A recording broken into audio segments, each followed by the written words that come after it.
একটা কথা আপনাদের বলি, অনেকে জানেন না, এই যে তিস্তার পানি বলেন, সবাই বলে চুক্তি কেন হলো না। আমি আপনাদেরকে জানাতে চাই, ভারত একটা ফেডারেল দেশ, ফেডারেল রাষ্ট্র। ওখানে কেন্দ্রীয় সরকার ইচ্ছা করলে কোনো রাজ্য সরকারের অধীনের পানি অন্য দেশকে দিতে পারে না। এটা ভারতের সংবিধানে লেখা আছে। তাদের সংবিধান বলে কেন্দ্রীয় সরকার যদি ধরেন তিস্তার পানি, এর আগে গঙ্গার পানি দিত, পশ্চিমবঙ্গে জ্যোতি বসু সরকার ছিল, তাদের সম্মতি ছিল বলে আমরা গঙ্গার পানি বুঝে পেয়েছি। এটাও আপনাদের জানা দরকার।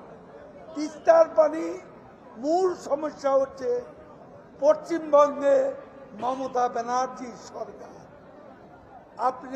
আপনারা তো শুনেছেন, যখনই শেখ হাসিনার সাথে আলোচনা হচ্ছিল তখনই করছে উঠেছেন মমতা, কলকাতা থেকে এই পানি আমরা দেব না, কোনো দিনও বাংলাদেশকে এ পানি দেব না, এই ঈর্ষা আমরা দিতে পারি না। কি একটা সমস্যা। এখন কেন্দ্রের সরকার যদি মমতা না বলে, তাকে রাজি করাতে হবে। তিনি এতদিন না বলে আসছেন, তাকে হাঁ করাতে হবে।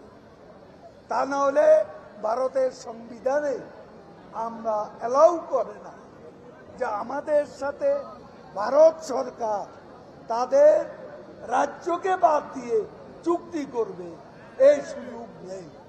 তাহলে বলতে পারেন গঙ্গা কেন হলো? গঙ্গায় পশ্চিমবঙ্গে সরকার প্রধান ছিলেন জ্যোতি বসু। জ্যোতি বসু পশ্চিমবঙ্গে তার সম্মতি ছিল, সে কারণে গঙ্গা নদীর পানি চুক্তি আমরা সহজে করতে পেরেছিলাম।